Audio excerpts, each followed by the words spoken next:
దేవునికి స్తోత్రము. అనుదిన వాక్య ధ్యానమునకై ఈరోజు 2025 సంవత్సరము అక్టోబర్ నెల 21వ తారీఖు. ఈరోజు ధ్యాన వాక్యము పరిశుద్ధ గ్రంథము నుండి కీర్తనల గ్రంథము 91వ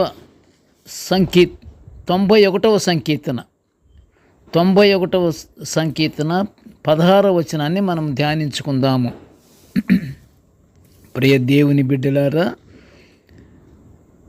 ధ్యాన వాక్యాన్ని ఒకసారి మనం చదువుకుందాము.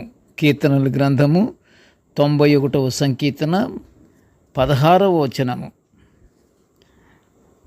దీర్ఘాయువు చేత అతనిని తృప్తిపరచెదను, నా రక్షణ అతనికి చూపించెదను. ప్రియ దేవుని బిడ్డలారా, ప్రభువు నామమున మీ అందరికీ శుభములు దీవెనలు కలుగునుగాక. ఈరోజు ధ్యాన వాక్యములో దేవుడు అనుగ్రహించే దీర్ఘాయువు మరియు దేవుడు చూపించే రక్షణ గురించి మనము ధ్యానించుకుంటున్నాము. దేవుడు కీర్తనకారునితో పలికించిన మాటలు మనుష్యులలో క్షేమంగా ఆనందంగా దేవుడిస్తున్న దీర్ఘాయుష్తో జీవిస్తున్న దేవుని బిడ్డలకు అది వర్తిస్తుంది. దేవుని బిడ్డ మంచి కుటుంబం కలిగి భయభక్తులు కలిగిన బిడ్డలతో దీర్ఘాయువుతో జీవిస్తున్నారంటే నిజంగా అతను దేవుని యందు భయభక్తులు కలిగిన మనిషేనని దృఢముగా గుర్తించగలము. దృఢముగా గుర్తించబడుతుంది. మనం గుర్తించగలము కాదు, అసలు గుర్తించబడుతుంది. జ్ఞాని అయిన సొలొమోను గారు ఏమంటున్నారంటే, తాను రాసిన సామెతల గ్రంథము 10వ అధ్యాయం 27లో విలువైన మాట ఏమని రాశారు? విలువైన మాట చూసారా మీరు? సామెతల గ్రంథము 10వ అధ్యాయము 27వ వచనము విలువైన మాట. అది ఏమిటంటే, యెహోవా యందు భయభక్తులు కలిగి ఉండుట దీర్ఘాయువునకు కారణము అని రాశాడు. నిజమే ప్రియ దేవుని బిడ్డలారా, దేవుని యందు భయభక్తులు కలిగి ఉండటం చాలా ముఖ్యము. అది చాలా అవసరము.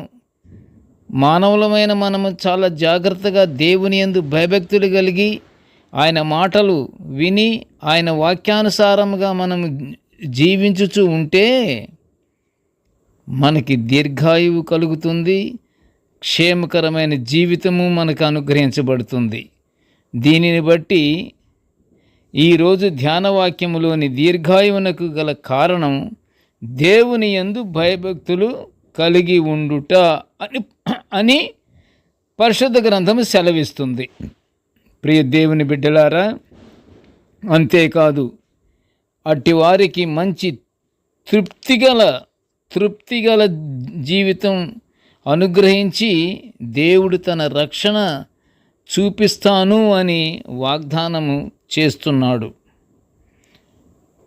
ఇంత మాత్రమే కాదు కానీ ప్రియ దేవుని బిడ్డలారా, సామెతల గ్రంథము కూడా ఒకసారి మనము చూద్దాము.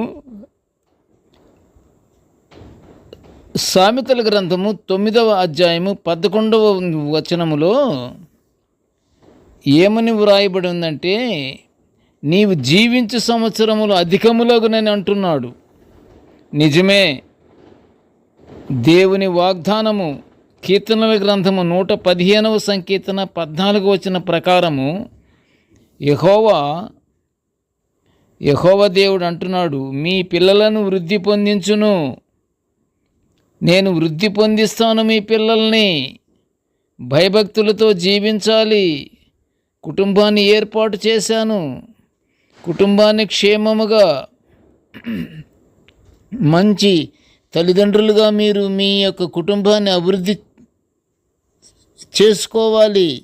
మీరు మీ కుటుంబాన్ని అభివృద్ధి చేసుకోవాలంటే దేవుని యందు భయభక్తులు కలిగి నిత్య ప్రార్థనలతో మీరు దేవుని మహిమపరచుతుండాలి అంటున్నాడు. ఇక్కడ మీ పిల్లలను వృద్ధి పొందించును అన్న వాగ్దానం నెరవేరు వరకు దీర్ఘాయువు పొందిన దేవుని బిడ్డ జీవించు సంవత్సరములు అధికమవుతూ ఉంటాయి. అది దేవుని నిబంధన, అది దేవుని నిబంధన వాగ్దానము. అది మారదు. ఆయన చేసిన వాగ్దానము మారదు. అది జరుగును. అది జరిగే వరకు నీకు దేవుని రక్షణ నీతోనే ఉంటుంది. కనుక ప్రియ దేవుని బిడ్డలారా, ఎలాగంటే నీ గురించి పరిశుద్ధ గ్రంథములో ముందే వ్రాయబడి ఉంది. జెఫన్యా ప్రవక్తతో దేవుడు పలికించిన వాగ్దానము ఇప్పుడు మనం చూద్దాము. జెఫన్యా 3:17 నీ దేవుడైన యెహోవా నీ మధ్య ఉన్నాడు. ఆయన శక్తిమంతుడు. ఆయన మిమ్మును రక్షించును. ఆయన్ని విశ్వసిస్తే మీరు రక్షింపబడతారు.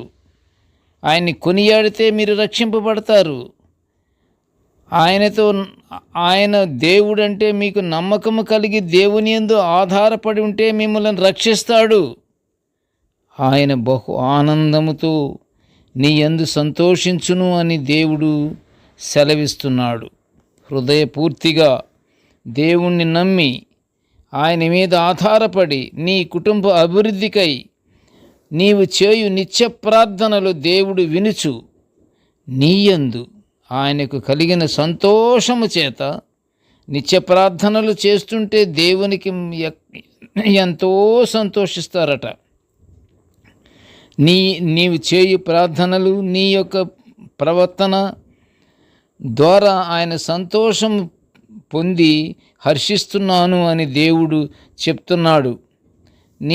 నీ కుటుంబం అభివృద్ధి పొందించి అది చూచే వరకు నీవు జీవించు సంవత్సరములు అధికములగునని చేసిన దేవుని వాగ్దానము అది నెరవేరుగాక. ప్రియ దేవుని బిడ్డలారా, దేవుని వాగ్దానము నెరవేరుటకు మనం ఏమి చేయాలంటే నిత్య ప్రార్థనలతో దేవునికి లోబడి దేవుని విశ్వసించి దేవుని యందు ఆధారపడి నిత్యము మనము ప్రార్థనతో ఉంటూ దేవుణ్ణి మనము మహిమపరచుతూ పరలోక ఆశీర్వాదాలు పొందుకుందాము. ప్రార్థన చేసుకుందాము. కృపగల తండ్రి, జీవముగల నాయనా, నీకు స్తోత్రాలు తండ్రి. కృపగల ప్రభువా, నీ దివ్యమైన వాక్యాలను నిత్యము మేము ధ్యానించుకునే ఈ గొప్ప భాగ్యాన్ని మాకు అనుగ్రహించినందుకు నీకు ఘనమైన స్తోత్రములు తండ్రి. నాయనా, నేటి ధ్యాన వాక్యాన్ని వినుచున్న ప్రతి బిడ్డను ఆశీర్వదించయ్యా. ఇదిగో తండ్రి, నీ రక్షణ కొరకు తండ్రి దేవా, మేము నీ యందు భయభక్తులు కలిగి నీ బిడ్డలముగా మేముండి నీ రక్షణ పొందుకునే భాగ్యాన్ని మాకు అనుగ్రహించమని ఈ మనవులన్నీ యేసయ్య పుణ్యనామమున వినయముగా వేడుకొంచుంటున్నాము తండ్రి. ఆమెన్. దేవుడు మనలందరినీ బహుగా దీవించుగాక. Amen, amen, amen.